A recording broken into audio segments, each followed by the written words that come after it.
It's the Air Force One 3M, and it's in the '07 model, and it's predominantly a white sneaker. And what I like about this pair is it's quite loud actually, and that's probably one of the things that sort of drew me to it. But I think when you kind of look at the sneaker, it's got the sort of silvery hits on there, and then you got the 3M tongue. And I think, as far as I remember, I won't be able to show it in this particular light, but it does sort of light up because obviously it's being 3M. And the material sort of used on this is, the leather quality on here. This material is really nice, like you can see in the toe box, and also around the sneaker itself. It's got the little crinkles on there for the leather. And the swoosh has got the silver on it. It feels like leather as well, and probably just some paint, silver paint on it. And then I'm guessing with this sort of near the lace top, and also this heel area, it feels more like patent leather, but I think it's supposed to be reflective as far as I remember. And it's just one of those sort of cool trainers that came out a few years back that they're not really sort of been releasing. And I think, as far as I remember as well, the laces sort of reflect as well and pop as well. But it's a cool shoe, and another Air Force One that's quite sort of basic in its approach, but it's got this kind of collar going round the sneaker, and just a sort of silver hit sort of set it off. And then they've all just blacked out the Nike Air on the heel tab. So yeah, it's a cool sneaker, and definitely one to sort of check out because they're quite sort of reasonable in price now as well. I think during COVID they sort of spiked a bit, but now they seem to be a bit cheaper.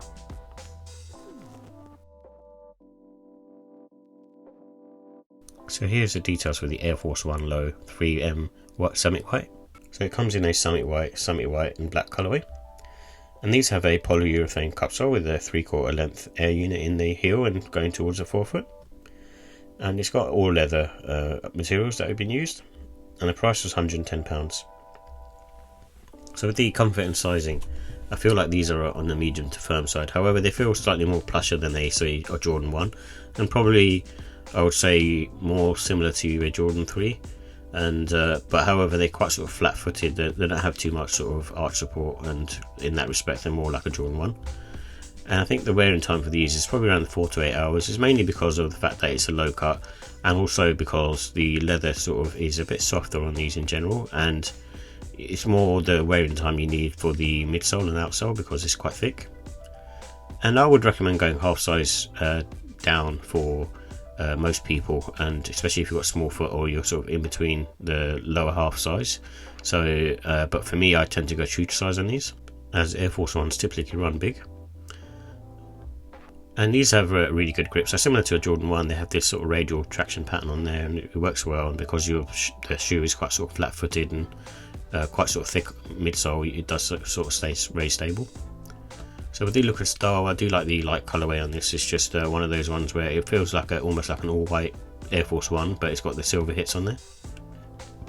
And it's a good one again to wear sort of all seasons, and I think an Air Force One lends itself well to wearing anytime really.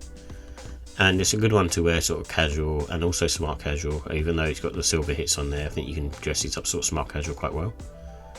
And it comes with the sort of white laces, but you can also try black and grey and even sort of sail. So with the final thoughts, I love the 3M reflective on there. It's quite nice and it's different, and makes it quite sort of unique at the same time. In terms of cons, I think the cost and for me, it's just probably priced a little bit too high for this particular pair.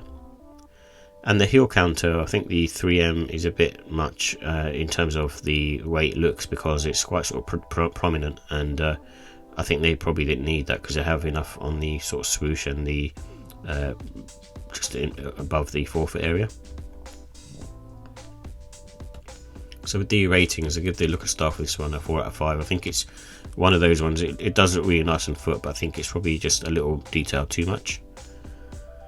And the comfort, I give it a 4. So Air Force Ones are more comfortable than the Jordan 1, but probably as comfortable as say a Jordan 3.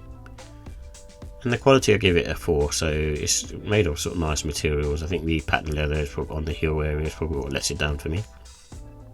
And the leather quality is okay. And the pricing, I give that a 4 out of 5. It's one of those ones where I think probably for this particular pair it's probably priced a little too high. Air Force Ones in general should be priced a little bit lower in my opinion. And overall, I give the score a 4 out of 5. It's a cool looking sneaker and not a must have, I suppose, but At the same time, you haven't seen anything with a sort of 3M collab, so it's quite cool to see that.